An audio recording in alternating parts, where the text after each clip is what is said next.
Good morning. It is 10 a.m. So we'll get the Municipal Solid Waste Management Resource Recovery Advisory Council meeting started. I am not Dave Yonke, the council president. He is out of town and unable to attend. I am Jeff Mayfield. I'm the vice president, so I will be leading the meeting today. As we normally do, first of all, I want to welcome everybody that is here and take a minute and just go around the table and in the room and let everybody introduce themselves. We'll start with Steve and go counterclockwise. Good morning. My name is Steve Shannon. I represent Public Recycling Agency. Good morning. I'm Cheryl Murga with the Houston-Galveston Area Council, and I represent a planning region. Lisa Weinberger with Lisa Weinberger Associates, and I represent the composting industry and environmental educators. I'm Frank Pugsley with Park Hill, and I am a professional engineer in private practice with experience in municipal solid waste design and permitting. Good morning, Scott Pasternak with Burns & McDonnell, and I represent the general public. Good morning, I'm Chuck Rivette with Waste Management. I represent a professional with experience in operating a commercial landfill. And by the way, Jeff Mayfield again, and I represent a public solid waste district or authority. Good morning, I'm Richard McHale with the City of Austin, and I represent city and county solid waste agencies. Good morning, Judge David Dillard, representing counties underneath 25,000 population. Charlie Fritz, Texas TCEQ Waste Permits Division, Deputy Director. Megan Hinson. Aaron, okay? Okay. Megan Hinson, MSW Section Permit. Section. Ana Yeras, TCQ Municipal Solid Waste Permit Section. And I will take roll for members on Teams or by phone. Scott Trebus.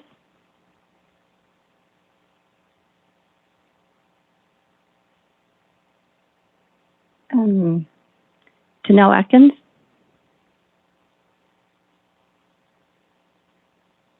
Richard Abramowitz. Here. Can you hear me? Yes, sir. Okay. And Jennifer Lutz.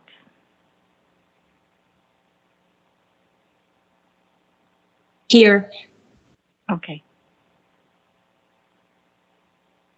And behind me, I have, sorry, I have Madison Howard and Savannah Rains with Municipal Solid Waste Permit Section, and I'll go to the audience. Jeremy Starrett, City of Frisco, also representing STAR. Texas Disposal Systems, Larry Lane. Burgess Stengel, TCEQ Municipal Solid Waste Permit Section. Frank, then engineer, MSW Permit Section. Mike Carlton with Mike Carlton Associates. Jen Westerman, TCEQ Waste Permits Division. Chris Leahy, TCEQ Pollution Prevention and Education Section. Alicia Foley, TCEQ Pollution Prevention and Education Section. David Eifelt, City of Corpus Christi. Anja Chalise, Waste Permits Division, Business and Program Services Section, TCEQ. Kimberly Dowdy, Associate Director, Texas Association of Regional Councils. And in the back, we have Chance Robinson. And as a friendly reminder, please speak into your microphones. Thank you. Great, thank you. Okay, first up on our agenda is Charlie Fritz with her update. Okay, morning. So I'll give a couple updates. Wanted to go over Sunset.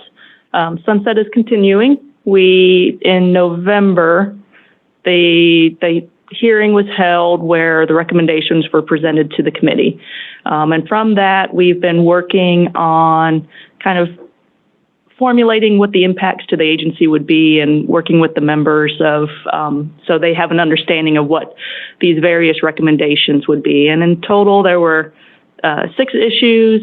Issue number 6 recommended the continuation of TCEQ. For MSW, there were no specific recommendations related to any MSW. There are several that are agency-wide, no media specific, that will have an impact on the MSW program if they go forward as it's written. And then there's also some related to compliance enforcement side. So kind of the ones we see that will potentially have an impact if they go forward as written.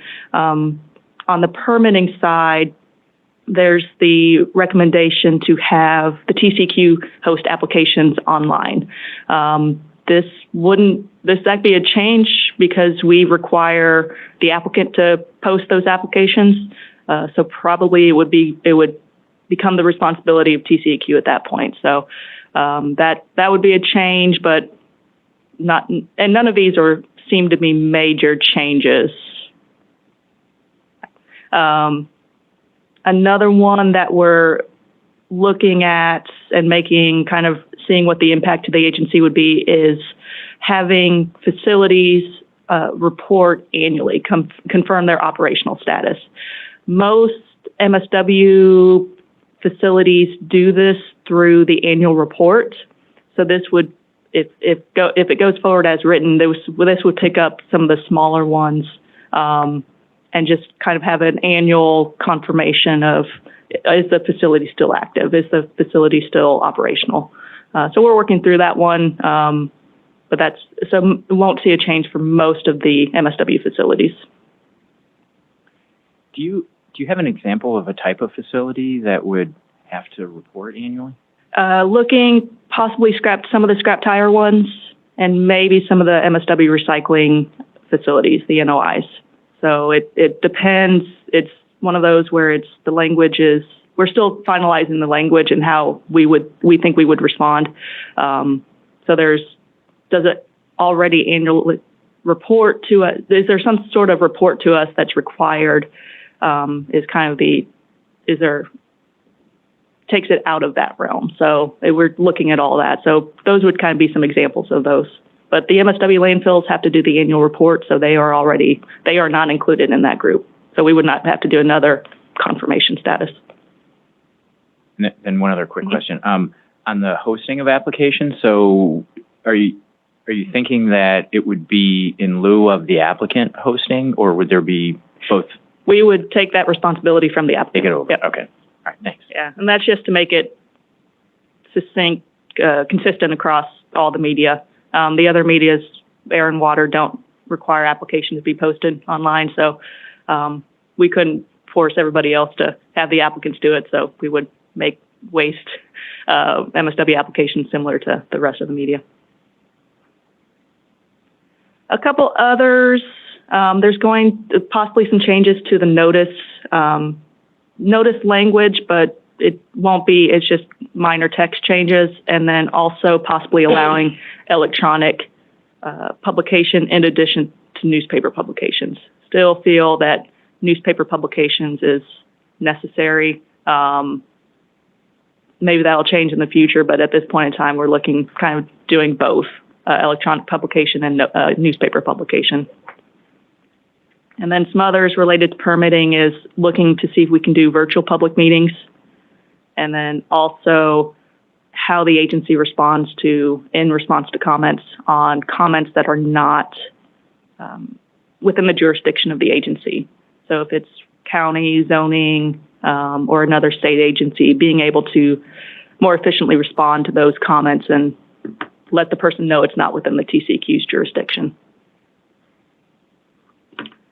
Those were the permitting kind of recommendations that we've been working through. There are a number of compliance and enforcement type recommendations related to changes in compliance history, repeat violator, what happens if you're a repeat violator, nuisance complaints, allowing the agency that if there's, nuisance complaints not the right word, but if the agency keeps getting complaints about a facility, and they're not founded, no violations are being founded, giving the agency some flexibility of not having to respond to each complaint. And then some violation penalty increased to $40,000, a recommendation for that, and then some other compliance history changes. So like I said, we're working through kind of what the agency impact, if the statutes are changed, what the impact to the agency would be. We're working with the members to explain that. A bill still has to be passed for all these recommendations to go through. So that's where this is what the language looks like today. There's no way to know what it's going to look like at the end of session.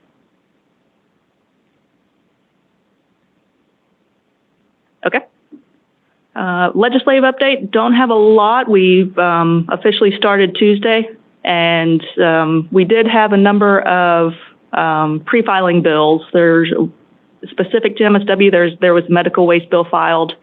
Other than that, on the pre-filing, it was repeat bills that have been filed previous years. So nothing else related specific to MSW. There's agency-wide bills that impact public notice procedures, contested case hearing procedures, public meeting locations, those type of agency-wide permitting bills. Charlie, this is Richard Bromowitz. I don't see anything on the agenda, so I'll just ask it here. Is there anything coming out of the EV task force, a bill from the EV task force? Not at this time. We've definitely, if somebody comes to us, an elected official comes to us, we can discuss kind of generally what the committee decided. The agency isn't going to push anything, any recommendations forward, but we're definitely able to talk and can help explain the reasoning and what all the task force, the committee discussed in those discussions about the EV battery. So will there be a final report from that task force, or is that all just kind of behind the scenes? Yeah, I don't know the answer to that one yet. We're kind of working through it to see what we want to produce out of that group. Okay, thank you. Yes. Any questions on session? Okay. And then last up, for a couple meetings ago, not the last one, but the previous one, it was kind of asked to give an example or kind of walk through the funding, the distribution of the MSW tipping fee. So up here on the screen behind you, or behind some of y'all, sorry, there is, so first one is start with just the, this is the disposal fee revenue, the tipping fee revenue for the last 3 years. Generally, we've seen a trend increasing for the tipping fee revenue. I don't know if the 39 million, that's a large jump compared to typical years. So I don't expect it to jump that much each year. So looking at a 3-year average, we're about 35 million collected from the tipping fee revenue. That tipping fee revenue is distributed between accounts 549 and accounts 5,000. 66% goes to account 549, and account 549 funds the agency's waste programs, permitting, compliance enforcement, administrative services. Our legal staff is included in kind of the administrative services. So it funds all waste-related programs. The tipping fee is not the only fee that goes into account 549. There's also the IHW waste fees. They have a similar tipping fee called their IHW management fee. So there's other fees. There's sludge haulers. What else goes? And so there's other fees that go into it, but the MSW tipping fee is the largest revenue source for account 549. For account 5,000, it's 33%. And so you can see so it's about 23 million per year average, looking at 3-year average to account 549, and 11.6 million to account 5,000 per year. You said you didn't think the 22 2022 years were representative. Is there a reason you say that, or?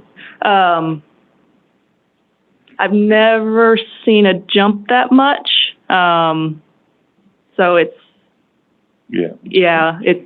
Well, we'll know when the reports come in. Yes. Whether there was a severe flattening of disposals because of COVID. Right. And I'm curious if that's because of coming out of the COVID and increases in volumes, which is a possibility.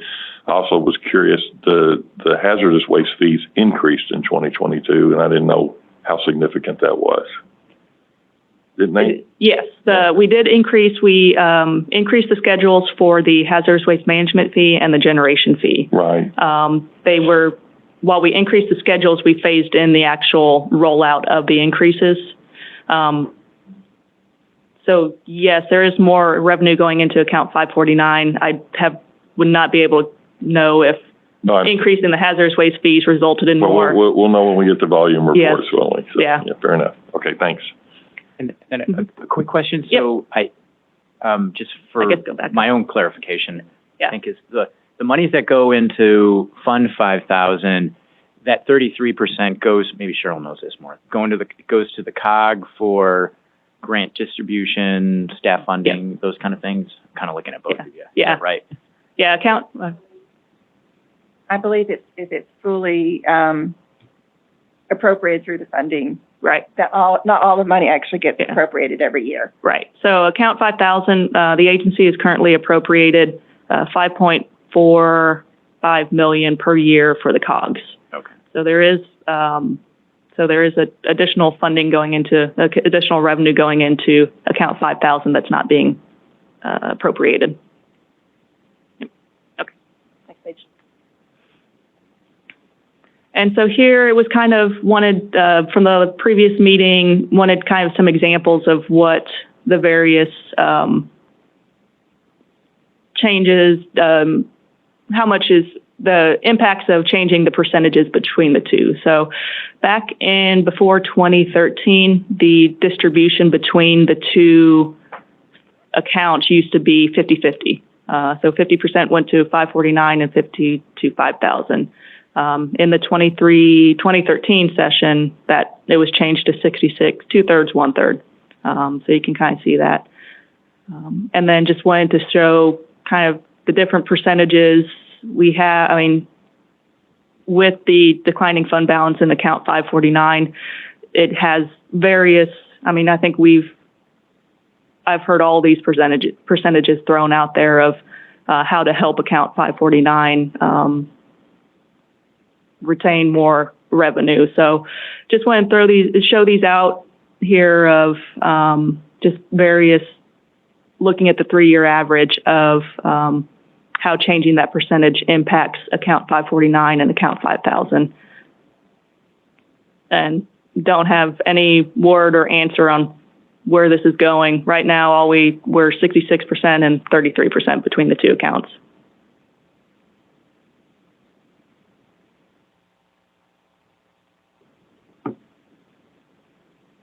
Any questions?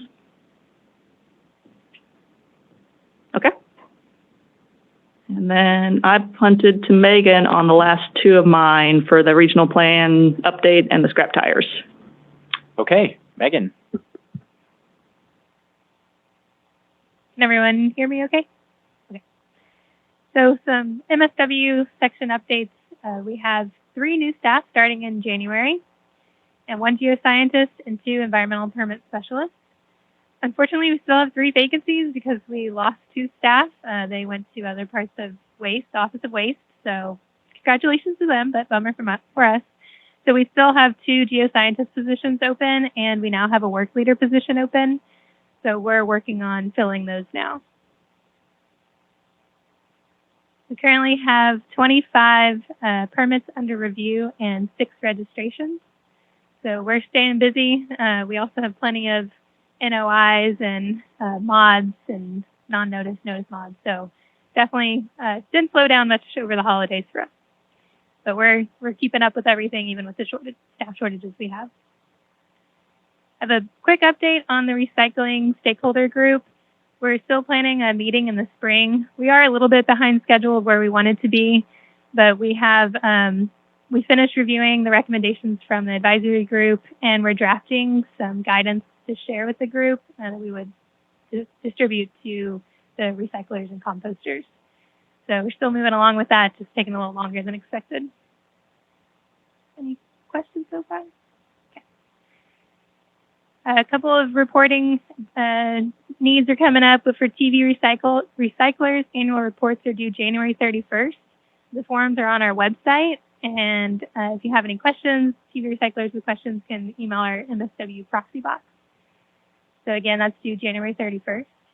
And then we're also kicking off scrap tire reporting. And as a reminder, this is scrap tire transporters, facilities, and storage sites. And their reports are due March 1st. So those, we're mailing the notices this week and expect to make an announcement through our Gov delivery also this week. And some exciting news also related to scrap tires is we're having a webinar on February 9th. And we're building off the previous webinars talking about successes and challenges with scrap tire management in Texas. So we're going to hear from a COG on who used funds for scrap tire cleanups, as well as what's happening in the TCQ side for scrap tires. So you can look for a notice through the scrap tire listserv, as well as the news from MSW. And exciting news for regional plans. All 24 have been have gone through internal review and are moving on to the rulemaking phase. As a reminder, the plans have to be adopted through rule. So we have these are lined up for proposal on February 8th Commissioner's agenda. And the documents are available online now. And we're also having a formal public comment period from February 24th through March 27th, with a public meeting on March 23rd at 10 a.m. So we also had an informal comment period, I believe in October, when we did not receive any comments at that time, but as part of the rulemaking, we're going to have the formal comment period. So those are moving along, and we are expecting final adoption and approval in July of this year. Any questions? Anyone have any questions? Great. Okay. That's it. Okay. I have two things that were on the commissioner's agenda yesterday, and I did not follow through to see what happened. One of them was the proposed update to the Chapter 113 air rules to incorporate in the 2016 emission guideline federal rules, and I didn't know if either of you had any update on the status of that. It's an air rule, so do we have an update on that? Yeah, so they check in with us, but AIR is leading that rulemaking, so we can get some information on it. We could see about having somebody present on it. Since it went to proposal yesterday, it would be public comment periods within the next week or so and a public hearing at some point. And so 30-day public comment period. Okay. All right. Does anyone have interest in having at a future meeting and a briefing of the rules? Would that be of value? Okay. Okay. Maybe in a future one. Yeah. And then the other one that I had, I don't know if Anju is going to be talking about this. This is kind of a segue into her conversation, is the a expiration date of MSWRRAC and I think 6 or 7 other, mainly water master councils. And I didn't know if Anju's talking about that at all or touching on it, or if you want to. that was another rulemaking that came out of Sunset. That was that's one of the ones where, so the recommendation was 2032. Yeah, it came, so the Sunset recommendation was just having the advisory committees have more public involvement, and then also have more public involvement with rulemaking. So if forming rulemaking stakeholder groups, advisory committees, figuring out how to have more public involvement through that. That was the recommendation from Sunset. So, and part of the going through all that, we realized the agency is not authorizing these advisory committees through rulemaking. Previously, we had done it through orders at the commissioner's agenda. So they just issued an order saying the advisory committee would be extended another 6, 8, 10 years. So that's what the rulemaking yesterday was to, we don't need a statute change for that. So we can go ahead and do a rulemaking, and that rulemaking would formally authorize all those committees, including MSWRRAC, for another, I don't remember, 6 years. I don't know how long they put it, but that's what that rulemaking is doing. So it's formalizing the sunset recommendation. MSWRRAC is still good to go.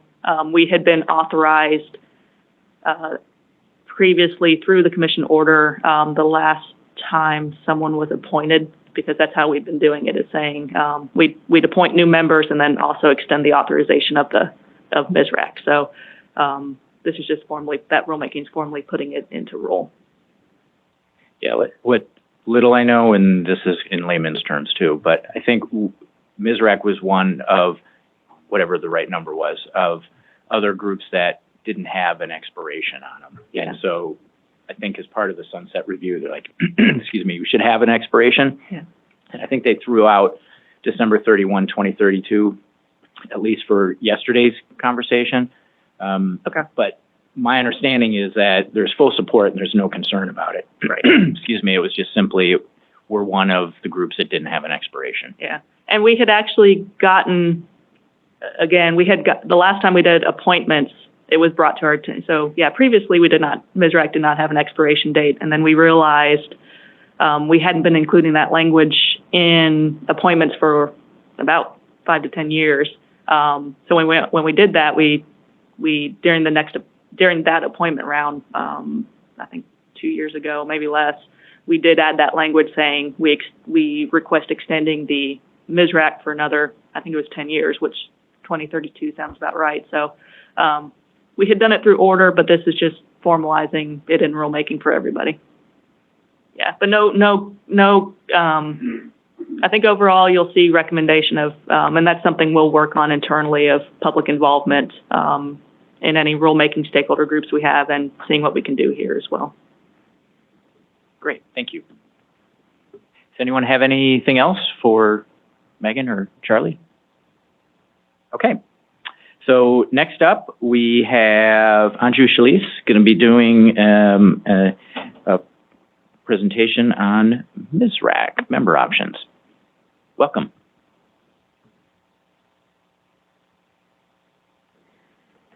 Dear council members, TCEQ is still accepting applications for 3 elected officials for vacancies on MSWRRAC. We are processing 1 application for an elected official position now, and we'll make them. I'm sorry, it's very, very hard to hear Anju. If she can speak closer to the mic. Sorry.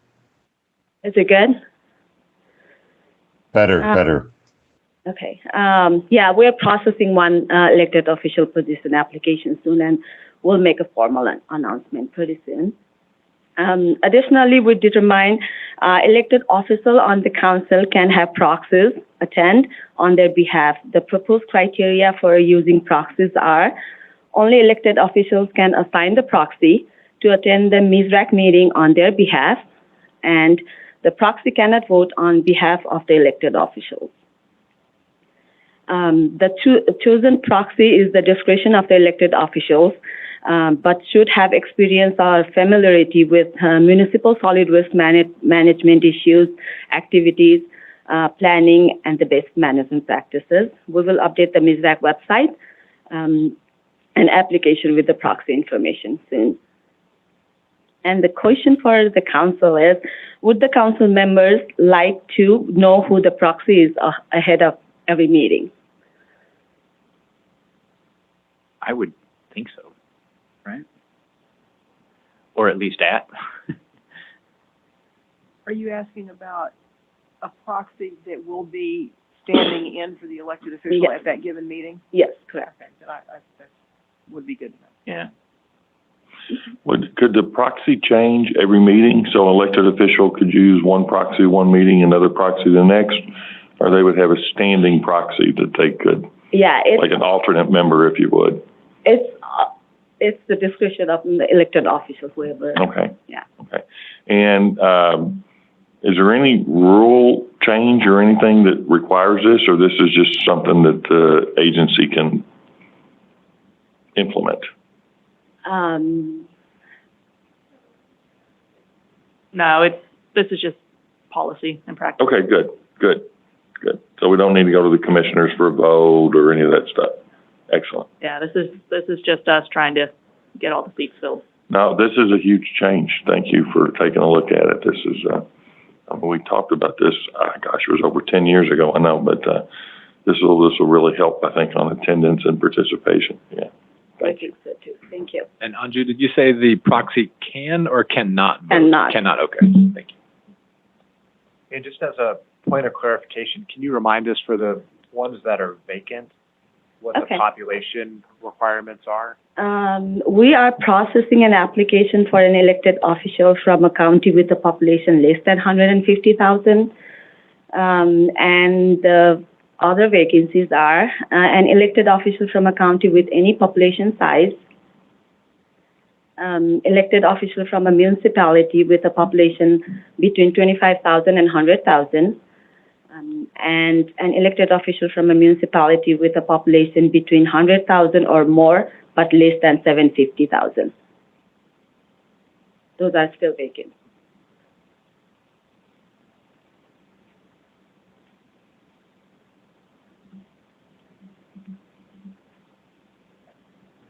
So if this doesn't need any sort of rule implementation, it's just simply a policy, is that something that will occur immediately, or what's the time? What are we looking at for a time frame? As soon as next meeting? Yeah, I think we're going to add it as part of the announcement again for these positions, and we'll also add it to our website and all the forums to let elected officials know that they can have a proxy. So yeah, as soon as next meeting.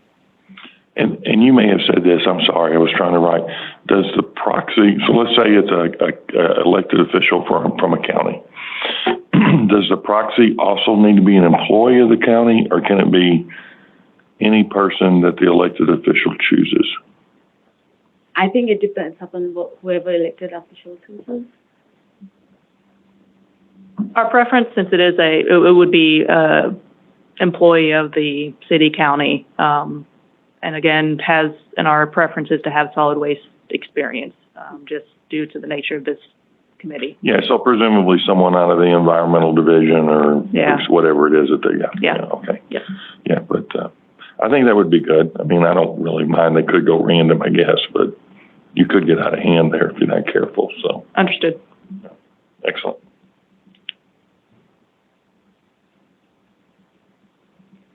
Anything else?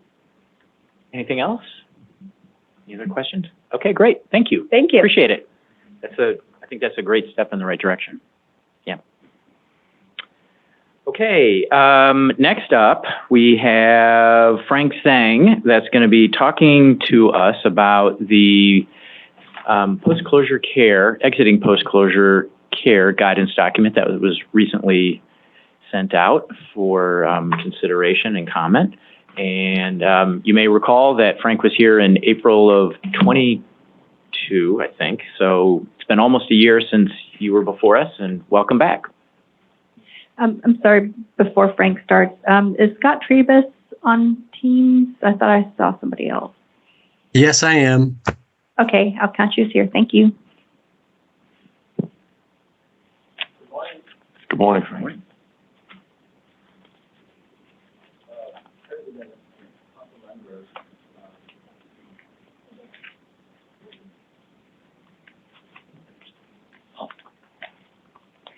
Good morning. Good morning. Better? All right. Okay.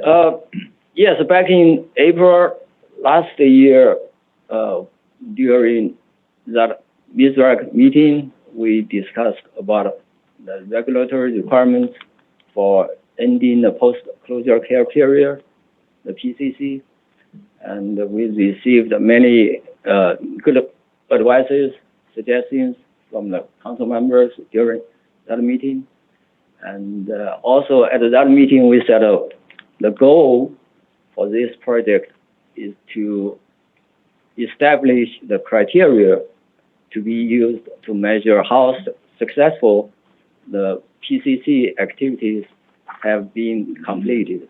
And also we said we will develop a regulatory guidance on how to exit PCC period. So today we report back to the council, yes, we have a draft RG, regulatory guidance ready. And I will do a short presentation, introduction about it.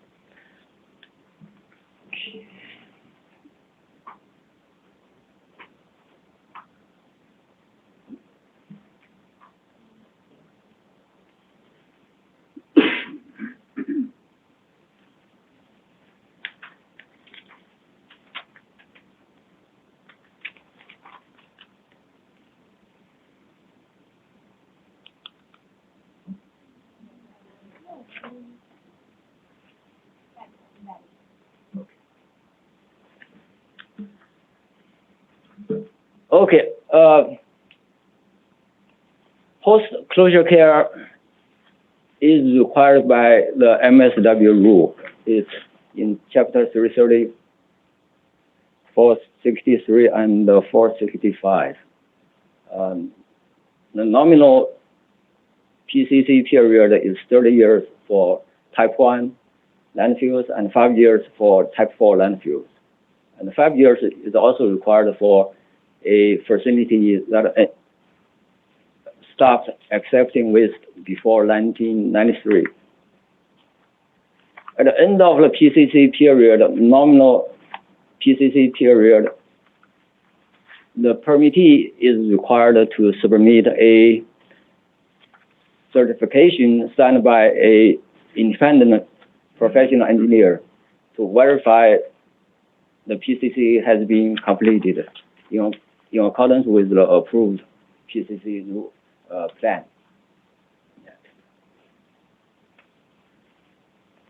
To help the permittees and the consulting engineers, we prepared the RG.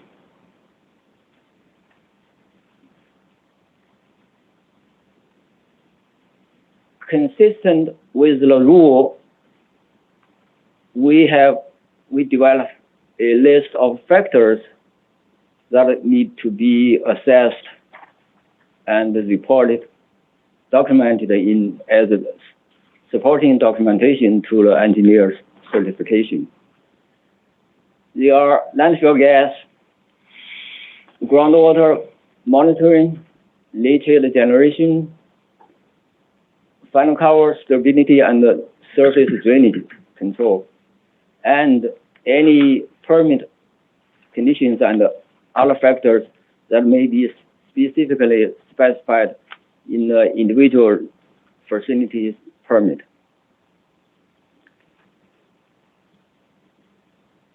For landfill gas, the engineer needs to look at the current status at the end of the PCC. If there is any indication of no landfill gas migration. And then the engineer needs to compare the landfill gas monitoring and the generation related number or data from the landfill's operating records and compare the data in appropriate tables and time series plot curves for each monitoring probe. Based on those historical numbers, the engineer needs to make a determination if there is any active, recent, or periodical landfill gas migration. If the landfill is currently in remediation for landfill gas exceedance, or there is evidence landfill gas migration, or any of the gas probe showing an increased trend in gas concentration, the PCC period may be extended.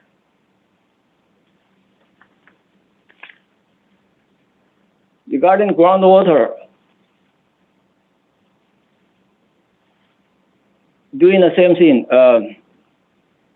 compiling all of groundwater monitoring related data from your operating record.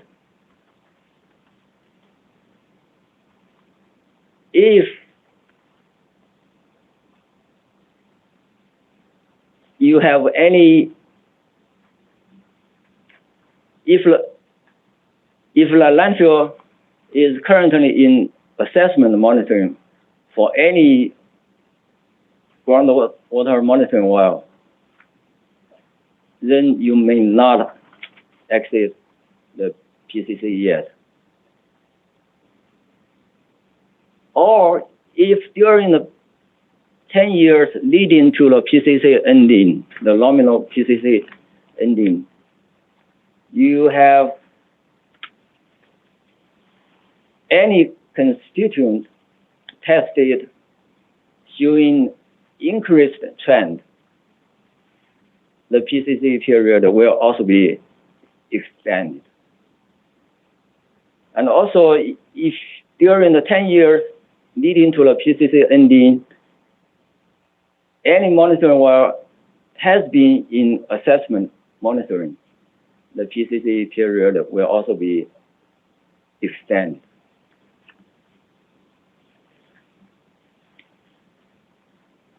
Regarding leachate generation quantity and quality, the engineer needs to look at it to see if the landfill still generates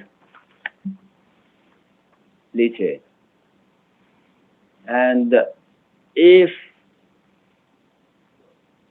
the landfill, very few of them do have requirements to monitor, take samples and test the leachate for their corporations. If you have those data, yes, you look at them. And then you compare those data in tables and time series plots collected from each leachate collection area. That is, in general, generally speaking, is a sum for each individual liner area. If at the end of the nominal PCC period, you still generate leachate, and the operating record doesn't show a stable trend or a decreasing trend, the PCC period may be increased. If concentrations for any of the constituents showing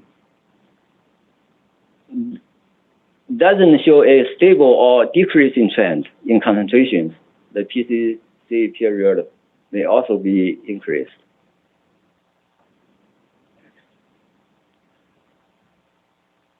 For final cover stability, the engineer needs to look into the operating record, focusing on the most recent 5 years that leads up to the end of the nominal PCC period to see if any of the required final cover maintenance, inspection maintenance activities that have repairs, then look at the frequency of repairs and the type of repairs required by the final cover final closure plan regarding the final cover system. And if the final cover is not stable based on those operating records, the PCC period will be increased.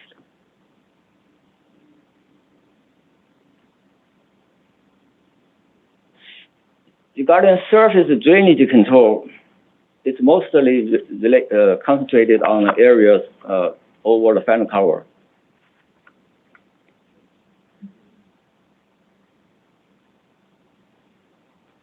The engineer needs to inspect the drainage features and review past inspection and maintenance records, and collect all the information related to the inspection and the repairs performed for the drainage control systems, focusing on the period of 5 years leading up to the end of the nominal PCC period. If at the end of the PCC, the final cover, the surface drainage system still has maintenance issues, or it's not managing drainage adequately, the length of the PCC may be increased.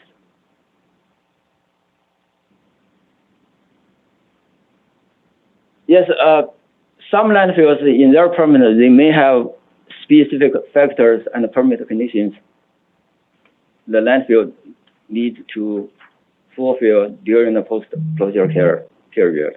They need to look at how those factors have been implemented and reported in the certification supporting document.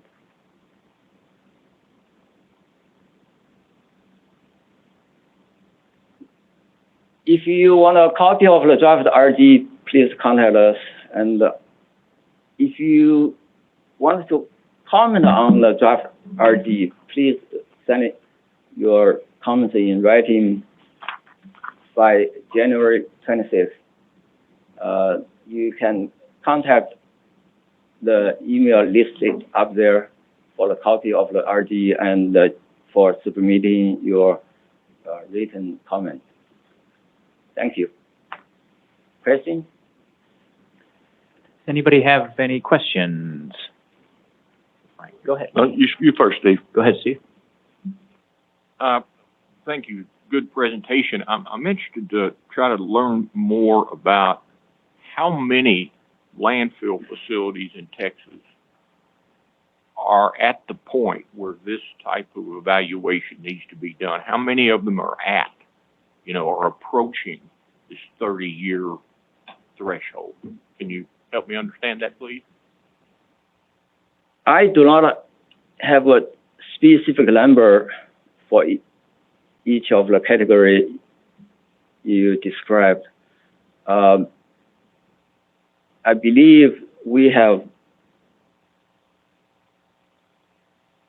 a few dozens of them already in PCC period that approach to the nominal end of the nominal PCC period. This RG is mostly focusing on those landfills that are subject to Sub-D, Subtitle D requirement. And Subtitle D requirement, the implementation started in around 93, 94, that period.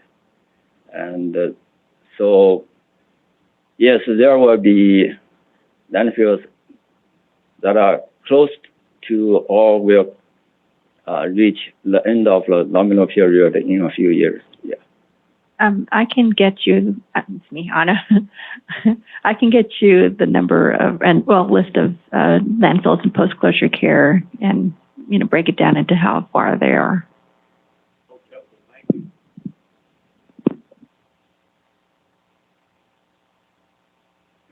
Good morning, Frank. Good to see you again. I had a couple of, first off, is there going to be a stakeholder meeting set up for this guidance document? Not necessarily, or? You are our This is the stakeholder group. Okay. And we post, Frank may have mentioned it, we let everybody know about it in our newsletter and asking for comments. So in not a true stakeholder meeting, we went the route of send us comments.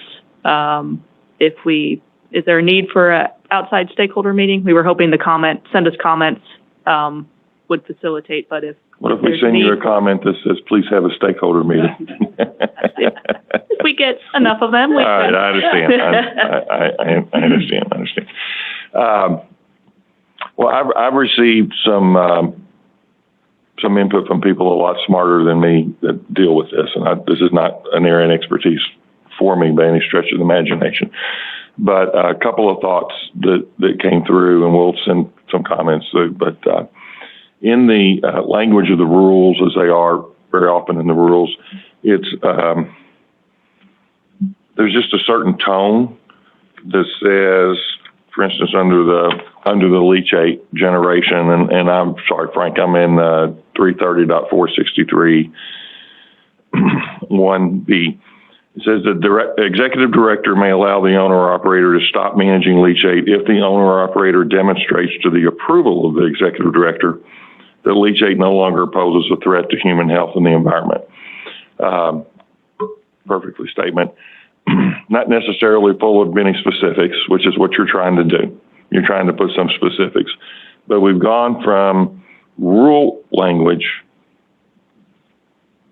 somewhat broad and flexible, to now the RG language is very rigid.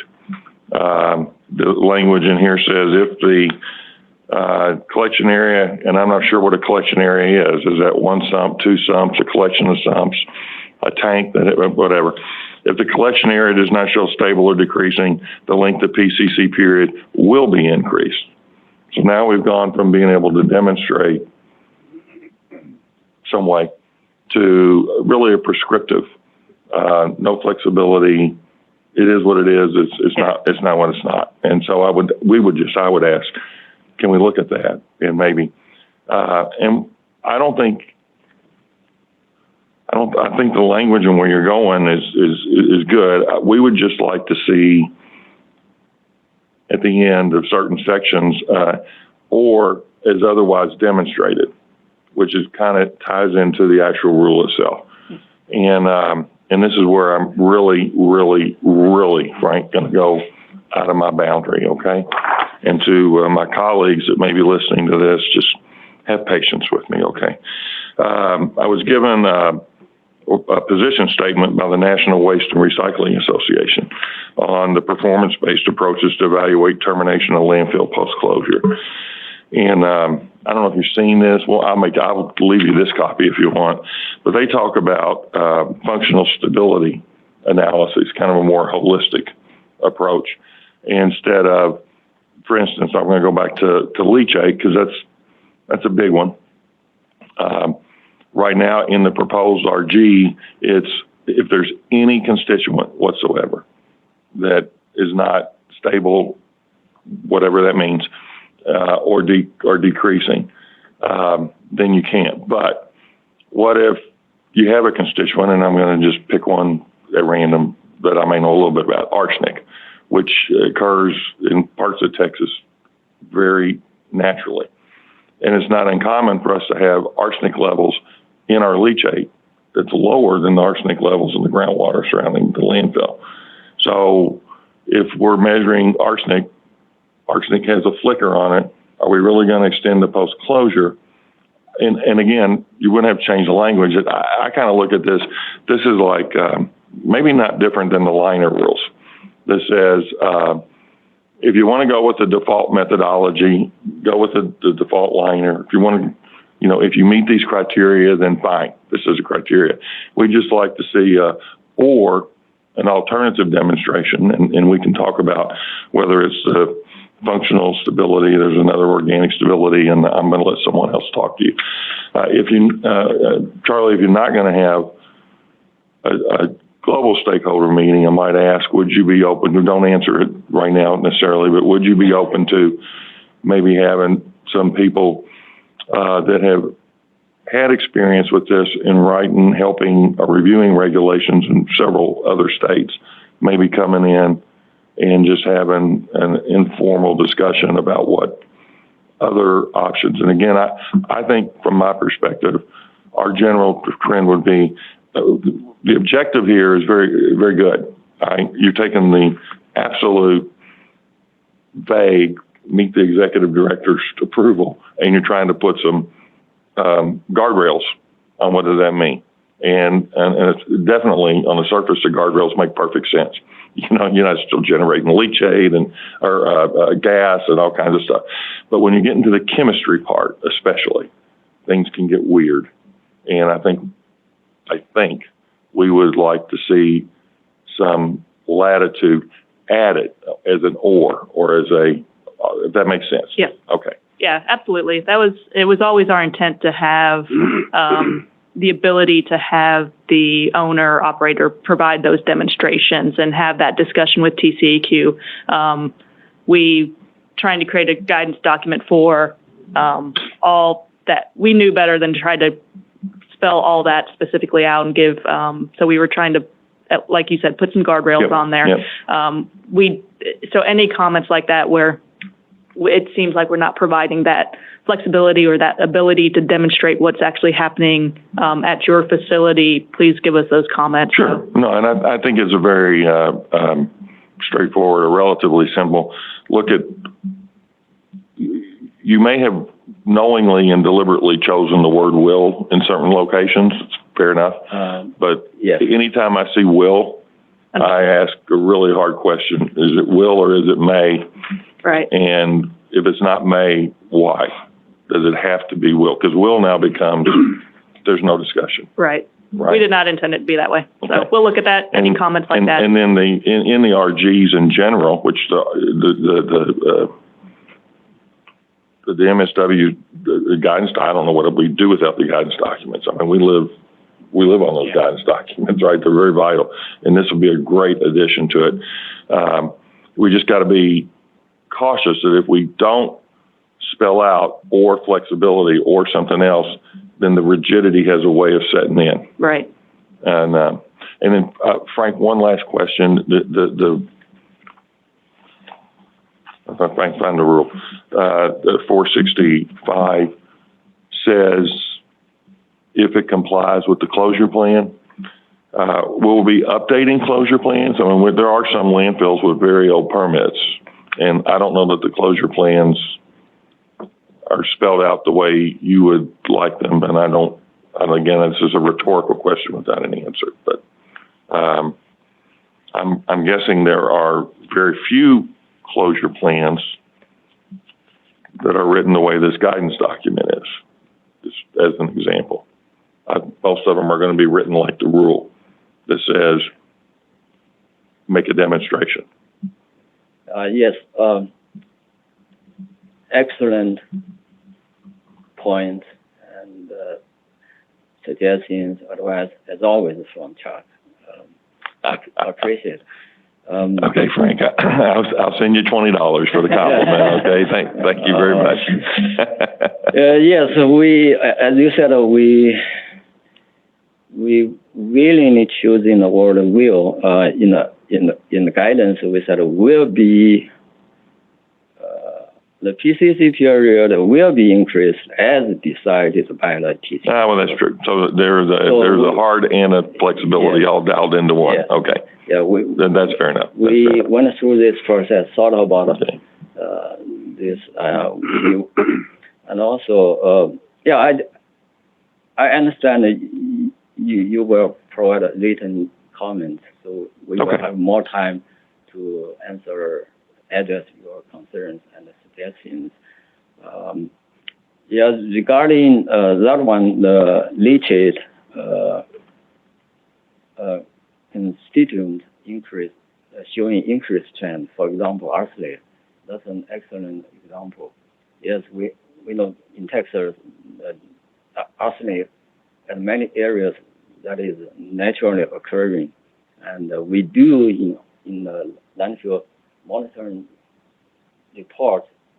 There are many sites showing exceedance increase over the background.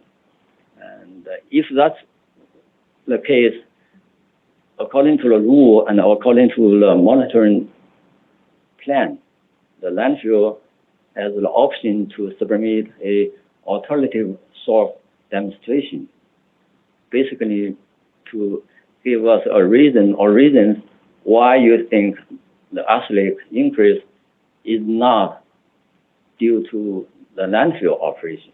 No, you're right. And often the alternate demonstration is the arsenic levels are higher than what's in the leachate. Yes, that's a good point. Usually we will accept it without further questioning. Yeah.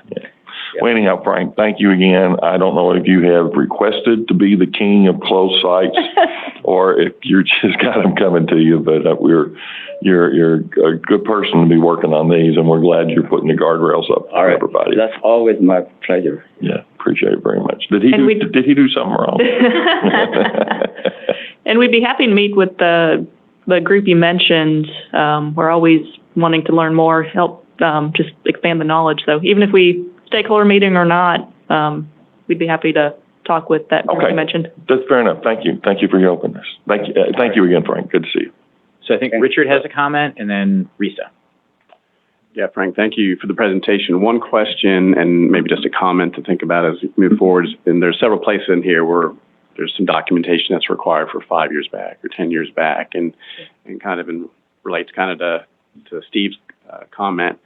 There may be some landfills closing here shortly that may not have some of that documentation, because there's one thing here, the 5 year back on maintenance records for drainage systems.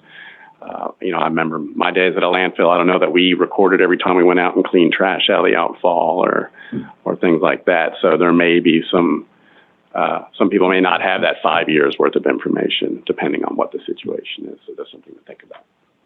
Yes. Yeah, definitely. That's why, as I said earlier, this RG, this guidance is mainly for those landfills that are subject to sub D. Right. There may not even be, maybe one or two, if any. So. Yeah. In general, the landfills under sub D, they have much better site development plan and site operating plan. And regarding if you have records or not, you need to let your engineer, because we require independent professional engineer to prepare and certify the documentation.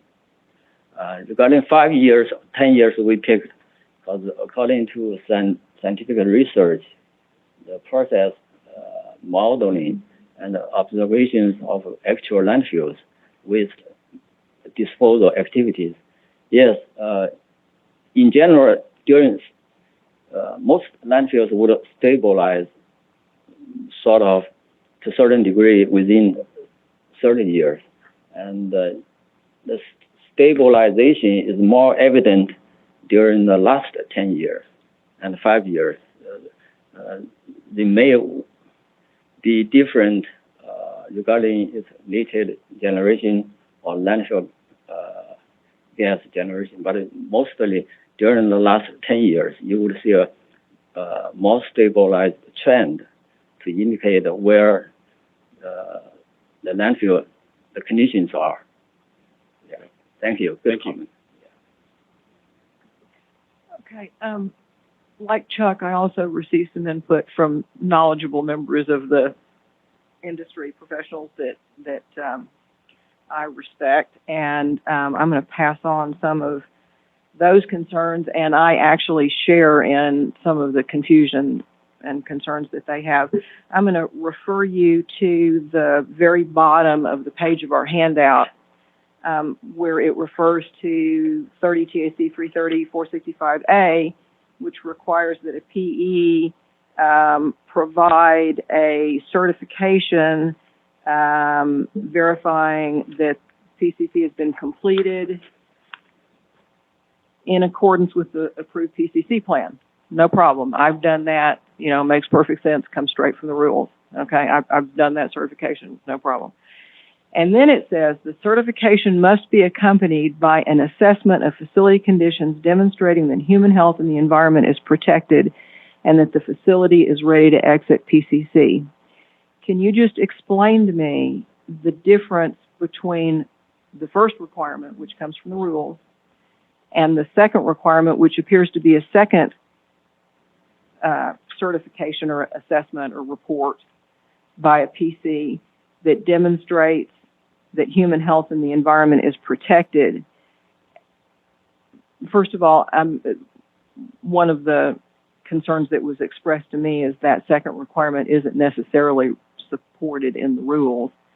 But in addition to that, just as a PE, when I read that, when I read the requirement for the second assessment, in addition to the certification, it sort of implies that you would be asking me or another professional engineer to be certifying protection of the environment going forward. It's sort of what's implied, which gives me great pause.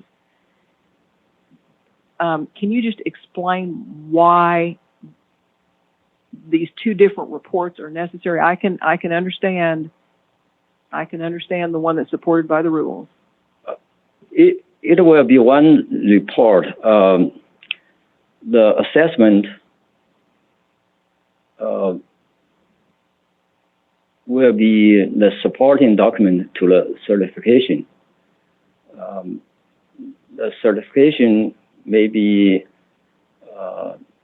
just one paragraph or short, indicate everything have been successfully implemented according to the approved the plan. And also the rule requires the certification must be accompanied by applicable documentation. So that assessment regarding if the landfill is in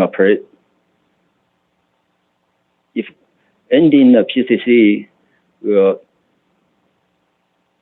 protect the human health and the environment, that conclusion will be based on the assessment analysis of the operating records. So in general, those two conclusions are consistent with each other. It's according to the rule,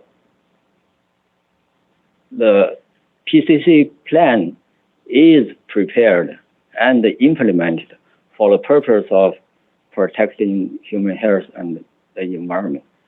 So we only emphasize a little bit more for the engineer to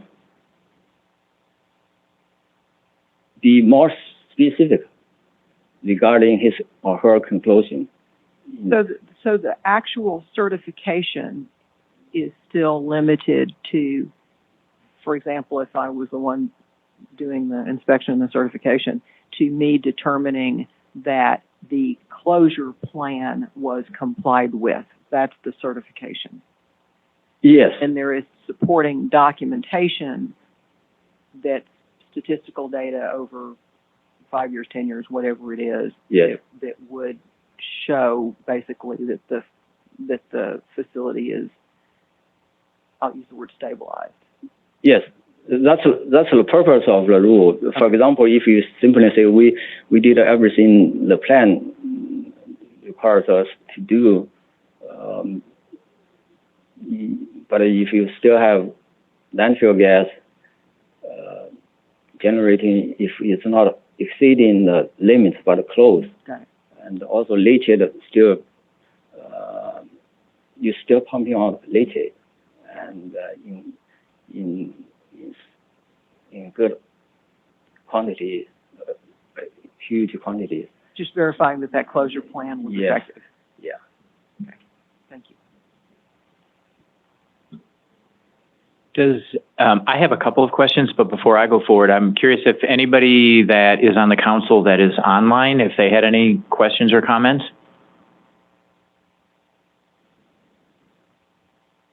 This is Scott Trebus. I don't really have any more comments. I think, Chuck, you kind of hit it on the head.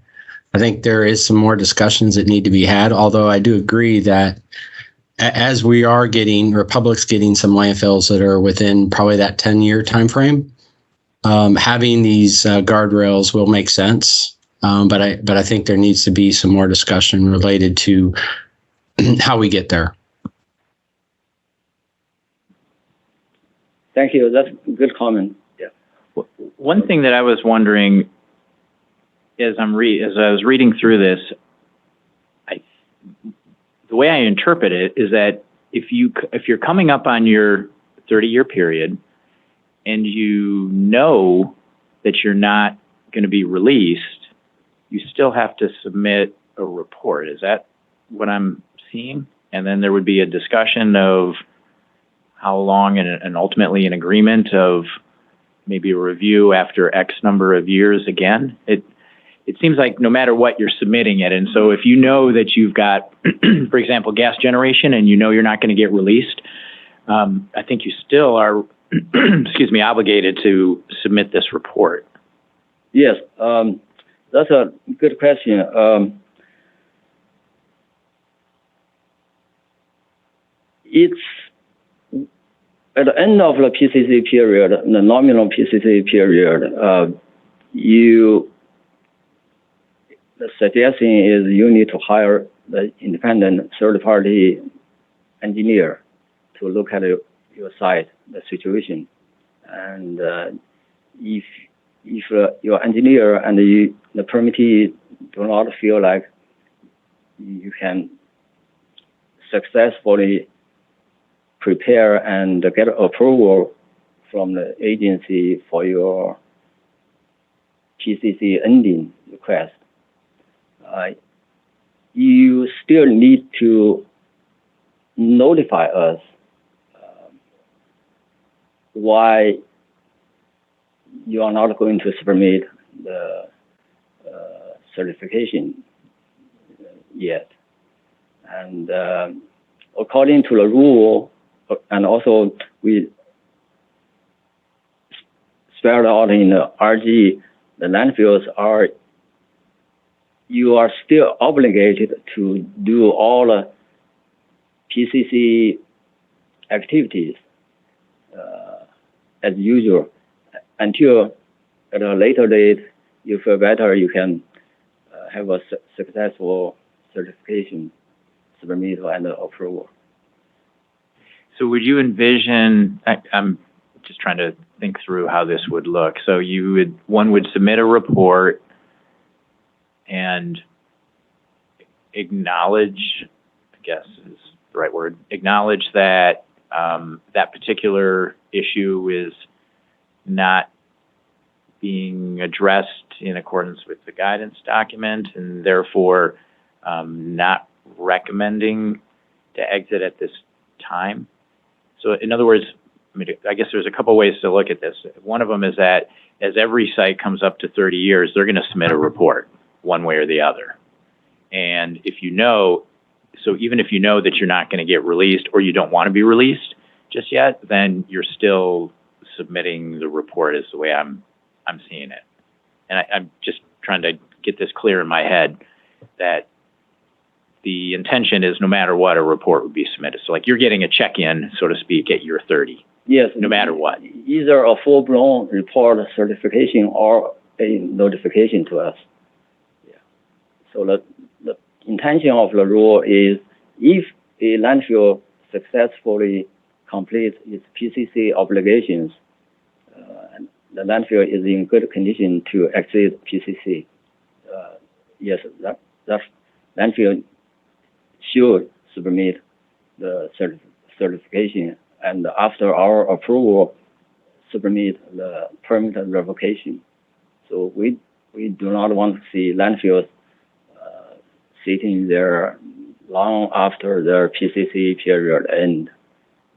So there must be some actions. So go ahead.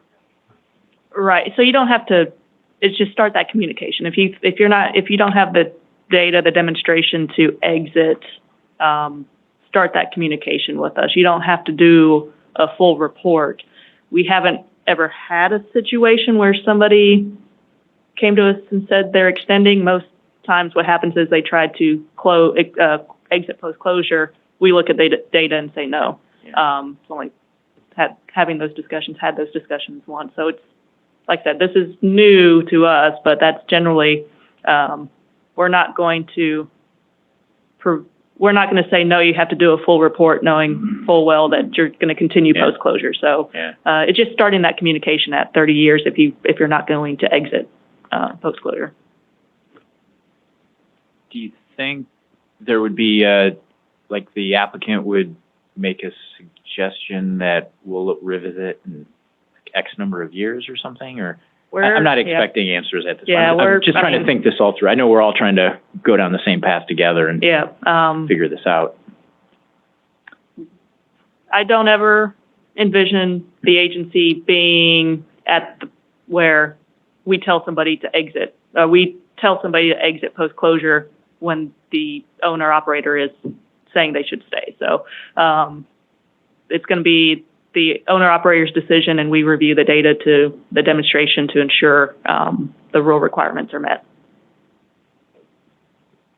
Okay. Does anyone else have any comments? Well, this is a super interesting topic to many of us, and thanks for all your efforts in getting us to where we are right now in this regulatory guidance. And I'm sure you'll be getting a number of comments, and looking forward to continuing the conversation. All right. Thank you. All the good comments and suggestions, advice, especially from my fellow professional engineers. I appreciate it. Thanks, Frank. Appreciate your time. Next up, we have, Alicia Foley talking about household hazardous waste. Welcome.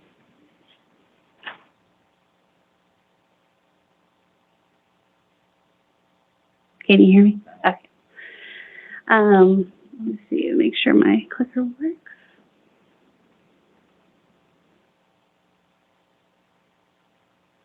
Gotta get my presentation up for you guys.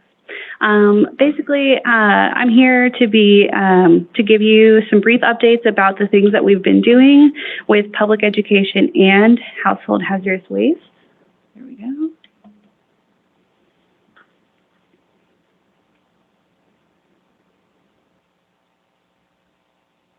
Too far. Okay. The first thing of note is the 2021 annual household hazardous waste report that we published last year. I'm excited to announce that Texas collected over 10,000 tons of household hazardous waste, which is more than any other reporting year previously. We did have a dip in collections in 2020, which I think is pretty understandable, but the state did recover and then went beyond in 2021.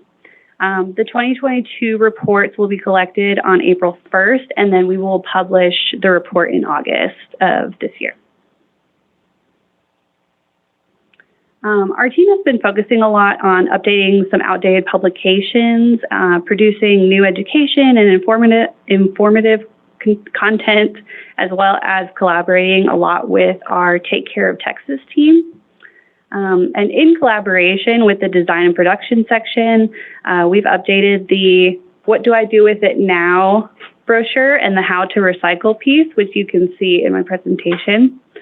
These publications give really simple recycling advice, and they're available for download or for ordering for free for different stakeholders on the Take Care of Texas website. And then we also have various guidance documents that you can access, like how to dispose of syringes and some other things. In working with TCOT, we have been collaborating on some blogs on their website for recycling and for household hazardous waste related topics. Who did you say you were working with? Take Care of Texas. Take Care of Texas. The section that's also in external relations with us. I wrote a blog about fluorescent light bulbs. TCOT has written about recycling plastic film. We've assisted with what to do with propane tanks. There's also some older blogs from them about household hazardous waste and other recycling topics like wish cycling that are really good to share. They basically talk about specific topics that we get a lot of phone calls about directly in our office. So we also have a great rechargeable battery PSA blog with a video that was updated in 2020. It's a great piece to be shared with interested parties. You can also find it at the Take Care of Texas website. I want to bring attention to our household hazardous waste program list. This is updated frequently and shows every collection that has notified us that they are either they have a permanent facility, a point of generation, pickup collection, or a 1-day to 2-day event. This is updated almost weekly. As soon as I get notifications, this website's updated and lists all the collections going on around the state. And this is on our website and is public for everyone. I have implemented a quarterly update newsletter through GovDelivery. I've already sent out 2, one in September and one of December of last year. If you're interested about hearing about HHW updates, this will continue. And if you go through TCEQ's website where you sign up for subscriptions, just go to the Waste Management Reduction and Recycling, click the drop-down box, and then click Program Assistance for Household Hazardous Waste Managers, and that is how you will get my emails. And finally, here is my contact information. You can reach me at either email address. The recycle email address will guarantee that someone will answer your email, even if I'm out of the office, but you can also email me or call me directly. And if you have any questions, I'm available. A quick question. So that list that you said is updated fairly frequently of locations and facilities, is that on the pollution prevention section of the TCEQ website, or where would that be located? One of the easiest ways to find it, honestly, is if you Google HHW contacts TCEQ. It's under the household hazardous waste program pages. I believe it's linked on a couple of them, but if you just Google that, that'll get right to it. If you Google HHW contacts TCEQ. Thanks. So, Alicia, was 2021 the first year that you've done this report? Yes. I actually started in October of 2021. So I was right at the end of the actual collecting year, and then this was my first round of reports.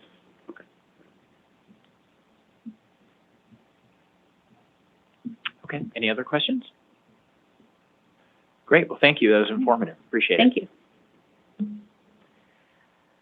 Next, we have Scott Pasternak talking about solid waste infrastructure and, I think, funding opportunities for recycling.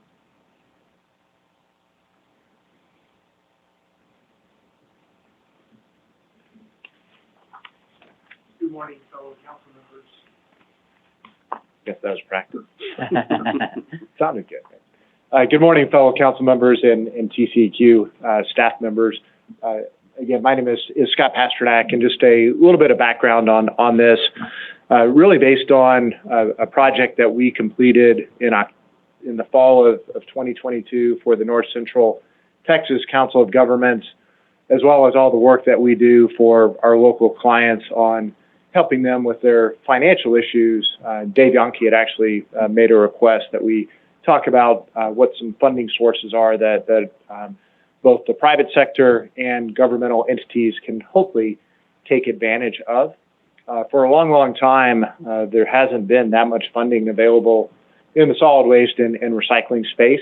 There has been some, but we've seen a real flurry of opportunities just within the past year. And so again, Dave thought it would be meaningful if I would provide some of that key information.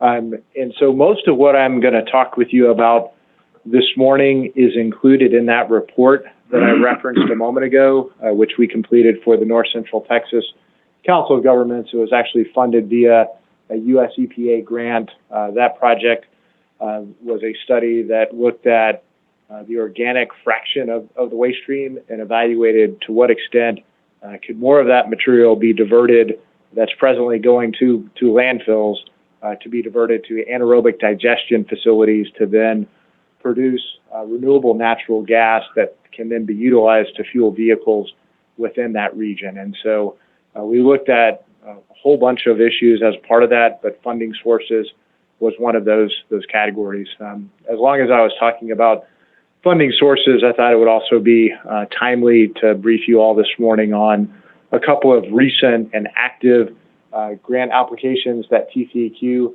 presently has out. And those are actually, I think, the ones that are in the lighter color that you may not be able to read this morning on this slide. But if you go, actually, I can do that.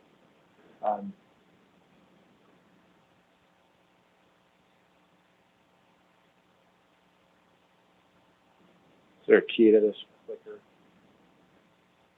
Or somebody can advance it. All right, thank you. So this slide here references the Inflation Reduction Act. So this is legislation that the U.S. Congress passed last fall. And so this provides some meaningful funding for projects that are looking at alternative energy opportunities. So for us, from a solid waste and organics perspective, this can be in the form of advances for landfill gas to energy projects, as well as that example that I mentioned earlier as far as diverting food scraps and sending that to anaerobic digestion.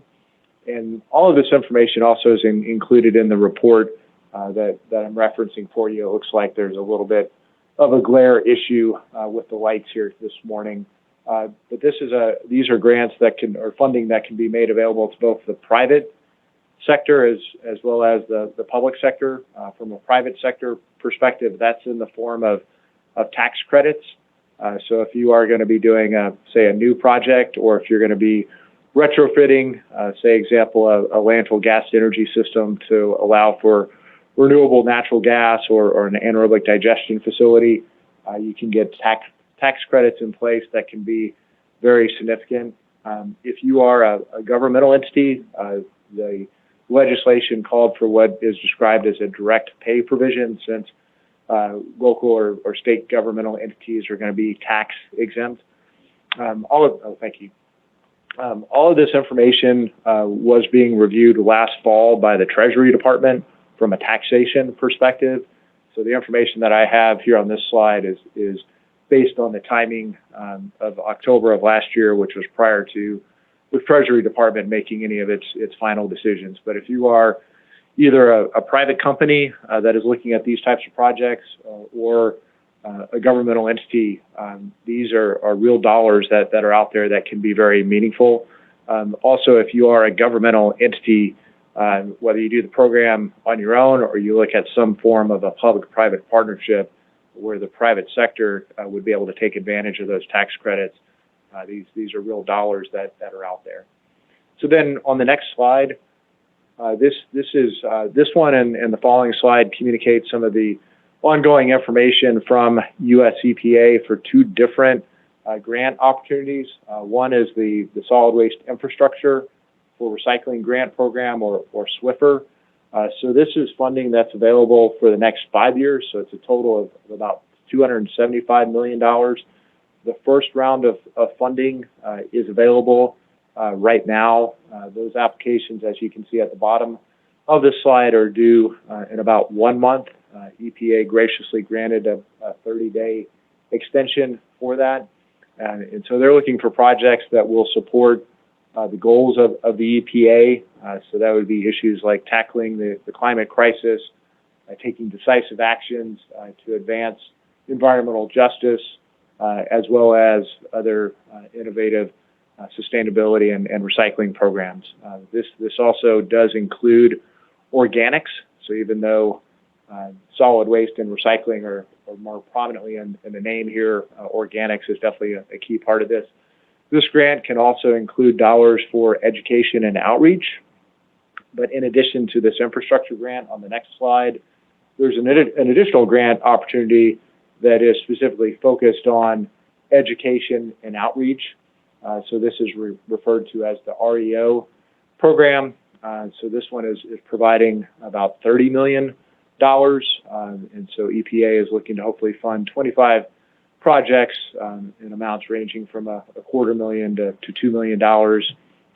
And again, it shows what the purpose or how the EPA is looking to prioritize that funding on topics such as informing the public about residential and community recycling, enhancing recycling programs, as well as this, I think, is a topic that will ring true based on the work that we did for the Recycling Market Development Plan in terms of increasing recycling and reducing contamination.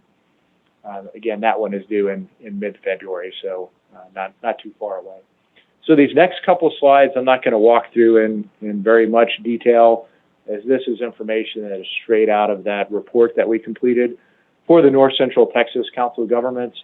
But this slide here identifies what are some of the potential environmental credits that can be out there. And so this is in the context of if you're able to generate renewable natural gas, that's a way in which you can generate environmental credits. And so again, this is in that context of if you're a landfill and you're generating gas for renewable natural gas projects, or the same to be said for anaerobic digestion. But these are the various types of environmental credits that are potentially out there. And these are really important because in work that we're doing actually for a couple of our municipal clients and helping them to evaluate the revenue stream from whether it's landfill gas or anaerobic digestion facilities. Typically, there's going to be two main sources of revenue. One is going to be from the sale of the gas, but then the second component of that is potentially going to be in the form of various types of environmental credits. And in our experience, those environmental credits, if they're done the right way, can actually represent somewhere in the order of, say, 80 to maybe 90% of that total revenue stream. So this can be a very significant part of that financial equation. And then if you go to the next slide, please. Again, this is all information that is addressed in that report. But in addition to our discussion there about the Inflation Reduction Act, there are several other federal either policies or legislation that could be potential funding sources for projects that are focused on renewable natural gas. And so I won't go through each of those individually, but those are provided in much greater detail in that report. And so if you would like to access that report, the information for that is communicated on this next slide. So again, this project addressed much more than the issue of funding sources. And the URL to access this is there at the bottom of the slide. But I think if you just Google North Central Texas COG and the name of the project, that would probably be an easier way to find it, as I think Richard is alluding to. But this study also addressed much more than just the funding sources. And so if you are a local or a regional government and you're interested in this topic, I think that this study can provide a real good guidance or playbook for how you could evaluate these issues, either for your specific facilities or an entire planning region. As we evaluated the material supply and fuel demand, we looked at how collection systems could be set up or adjusted to collect organic material to then go to anaerobic digestion facilities. We actually evaluated potential pilot projects for the cities of Dallas and Denton. That does not mean that those are the only two cities that could potentially look at this type of technology. In fact, we identified many, many more within this region, and there are certainly many across the state of Texas.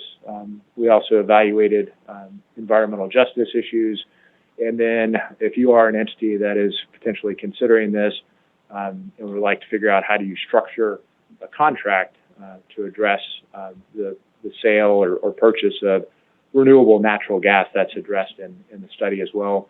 as well as the funding sources, like we talked about. So again, this was just an issue that Dave thought would be of value as a resource for the council, as well as both the public and private sector within the solid waste industry and recycling industry in Texas. So with that, if anybody does have any questions, I'm happy to answer them. Now, I can hang around after the meeting, and if anybody wants to contact me, my information is on the next slide as well. So anything I can answer for anyone? Anything for Scott, either in person or council members online? Okay, great, thanks. Okay. Appreciate that info. Right. Yeah, thank you. All right, next we have Steve Shannon talking about STAR's proposed recycling legislation.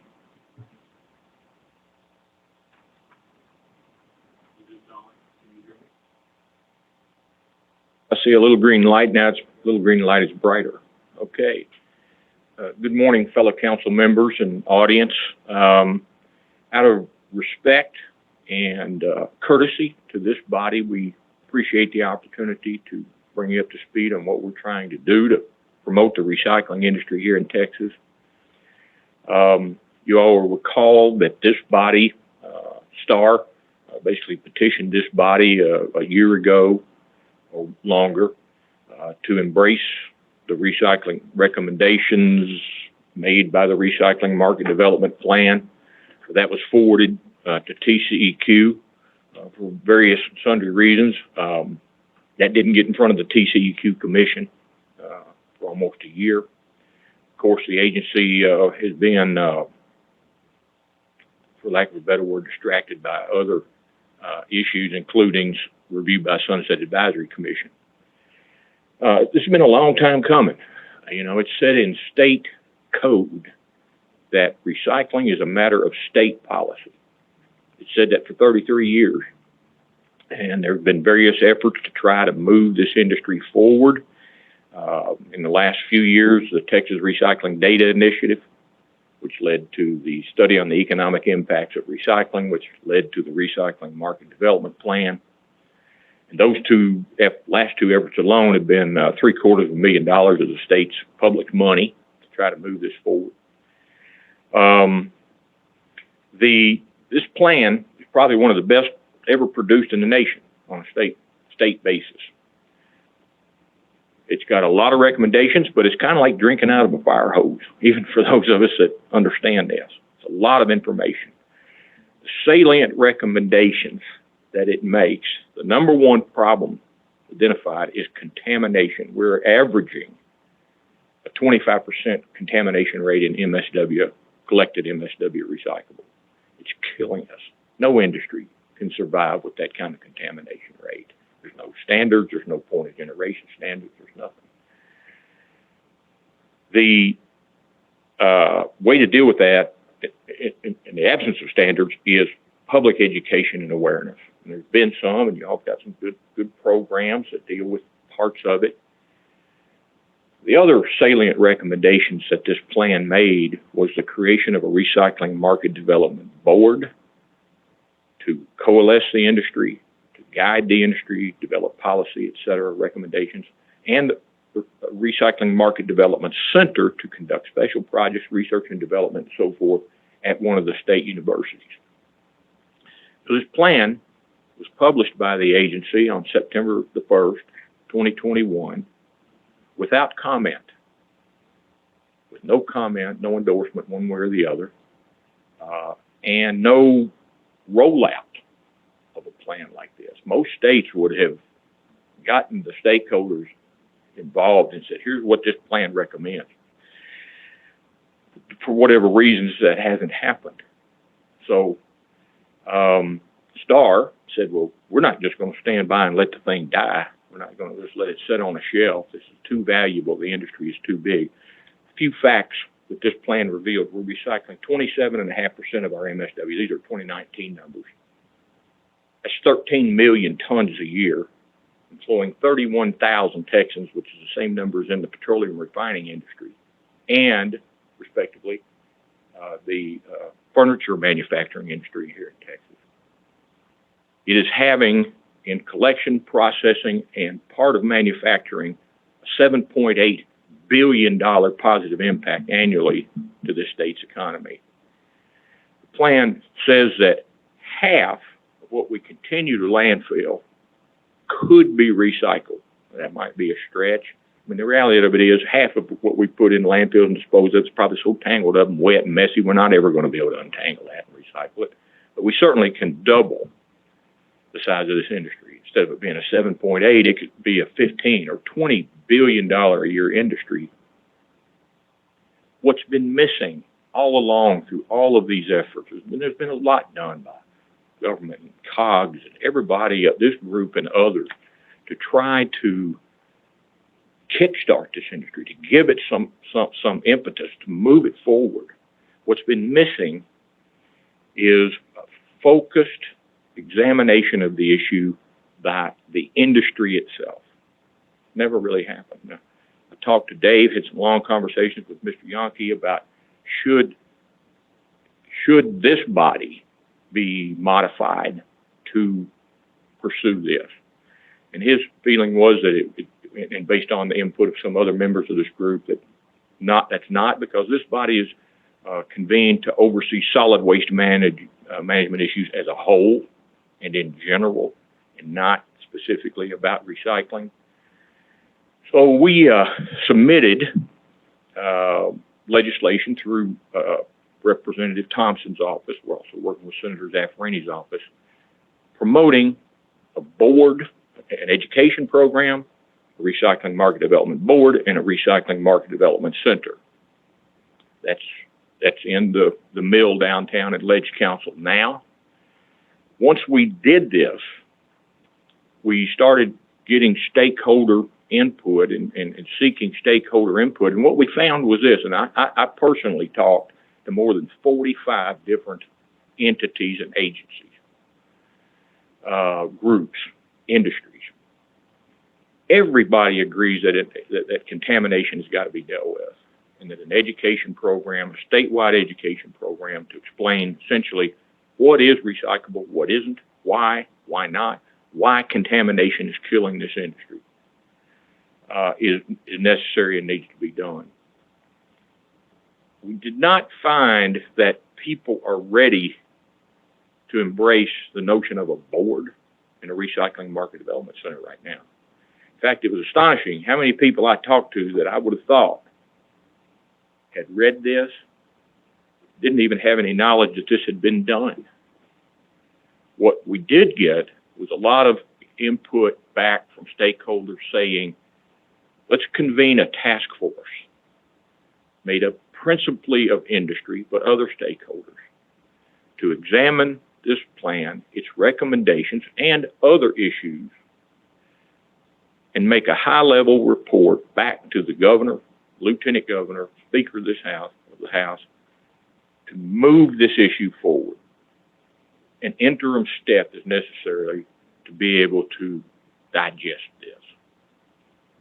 So we have in front of you today a draft of our language, which is supposed to be, we expect will be approved by our board, STAR board today, which would be submitted to Representative Thompson's office as a substitute from the one that we're waiting on that says board.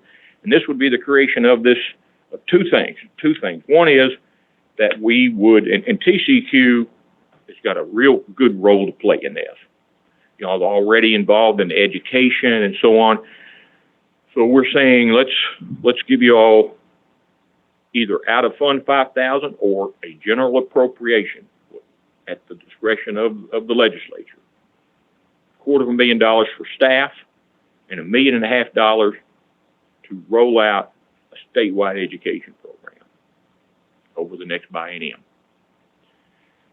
And then also $250,000 to TCEQ staff to help seat and administer a task force to focus upon this issue that would consist of the following, at this point, members, somebody from collection and haulers of municipal solid waste, MRFs, secondary processors, composters, C&D debris, tires, textiles, electronics, manufacturers of recyclable materials, chemical recycling, the Governor's Office of Economic Development, Tourism, Texas Association of Manufacturers, Texas Economic Development Council, Texas Association of Business, Texas Alliance for Recycling, and we've also added in TARC, Texas Association of Regional Councils, here in the last day, and the Chemical Council is asked if we would consider adding them to this.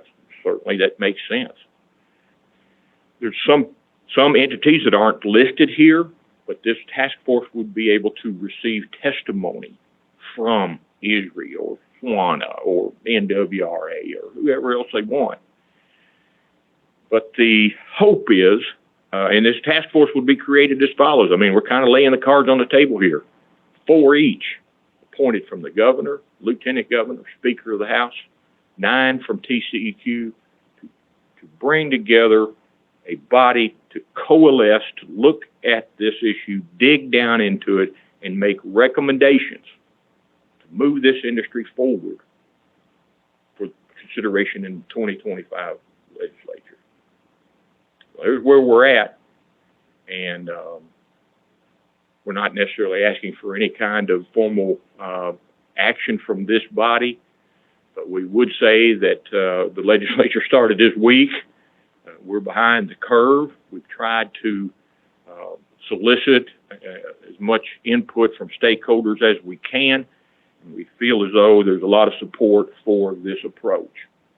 So with that being said, I'll be glad to answer any questions now, or certainly I'll be around after the meeting if that's preferable. Does anybody have any questions for Steve or comments, either in person or online? That's always a little frightening. I know, if you've done a good job or not, but we're also digesting. Looks like Risa has something. Go ahead. I just wanted to make a comment. You know, I have watched Steve and STAR, the Business Council of STAR in particular, working on this over the last many years. And I just want to thank you personally, Steve, and the other Rich and the other people that have been involved in this effort for the tremendous effort that you've made and personal sacrifice that you've made to put in the time to bring this thing as far as it's come. And it's a worthwhile effort. Thank you. I very much second that Risa. Well said. Thank you very much. Thank you, Steve.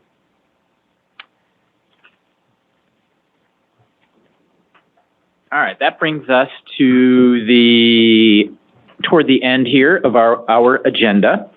Next is the approval of the October 18, 2022 meeting highlights, which were all handed out. So if you would take a quick look at them, and if there's no changes, we'll entertain a motion. And if whoever makes a motion in a second, if they please state their name also.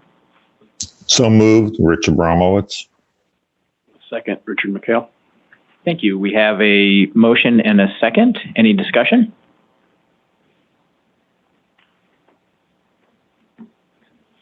Did you have one, Chuck? Okay. All right. All in favor, say aye. Aye. Aye. Any opposed? Nay? Okay. None. Motion passes.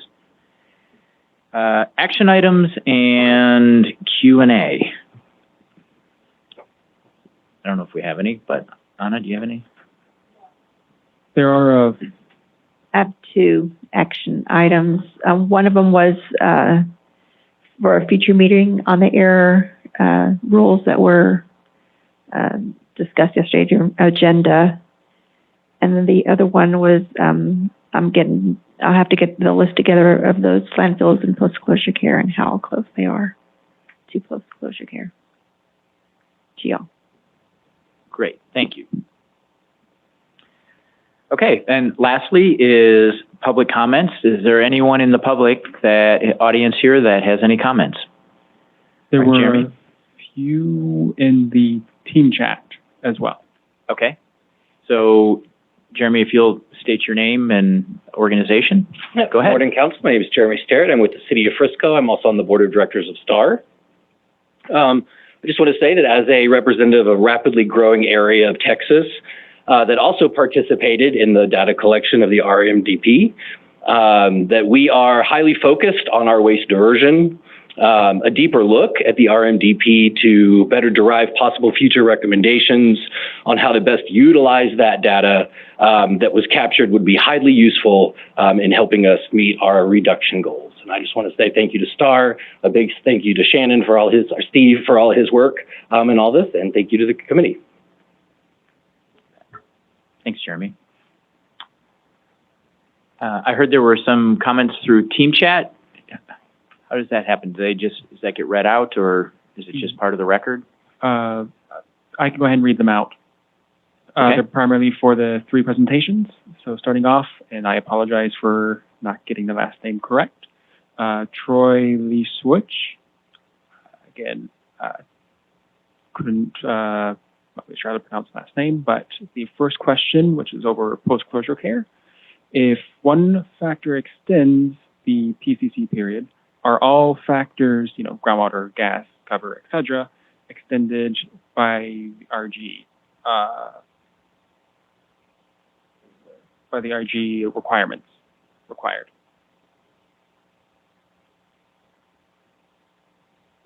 Or do we address that, or we just make note of the comments? Comment. Okay, thank you, Megan. We'll also address it. Remind people to send in their comments as well. Frank, do you understand what he's asking, what Troy's asking?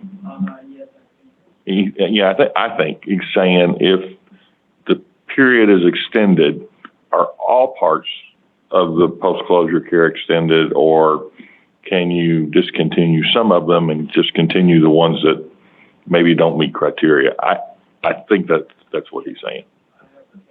Okay, thanks. The second question, also by Troy, is related to the household hazardous waste. Given recent increases in landfills, transfer stations, and truck fires, can the household waste or household hazardous waste program consider a public awareness campaign to let public understand these impacts being experienced by MSW collection, transportation, and disposal? Specific to the discarding of rechargeable batteries, i.e. lithium-ion.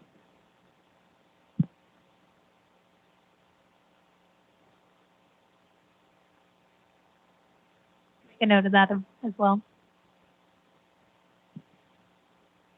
And then the last one by Heather Douglas for Steve. Can you explain how the gen population can assist with your efforts? Pretty much emails to Representative Thompson.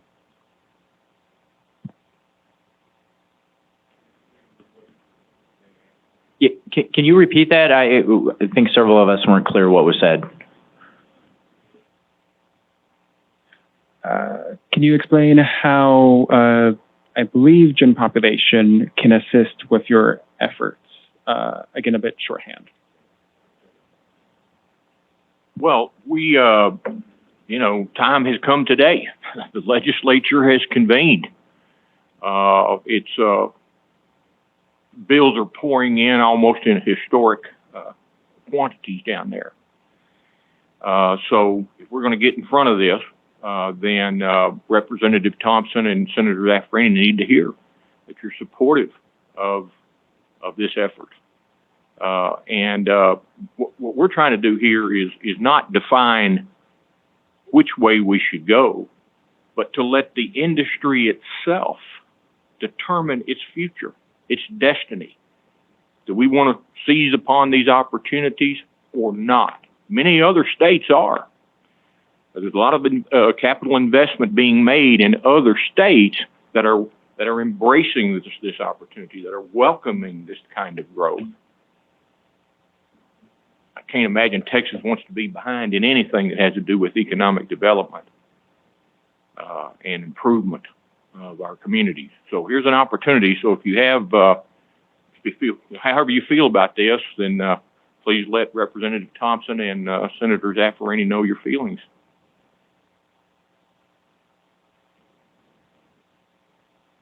No further comments from teams. Okay, thank you. So that brings us to the end. I want to thank everybody here. Well, I was wondering if there's any comments from anybody on the phone. You can raise your hand by pressing *5 or *5, I think it is. No comments. Okay. Thank you. Thank you, everybody, for participating, for your attendance. And the next meeting will be April 13th. And look forward to seeing you then. Have a great day.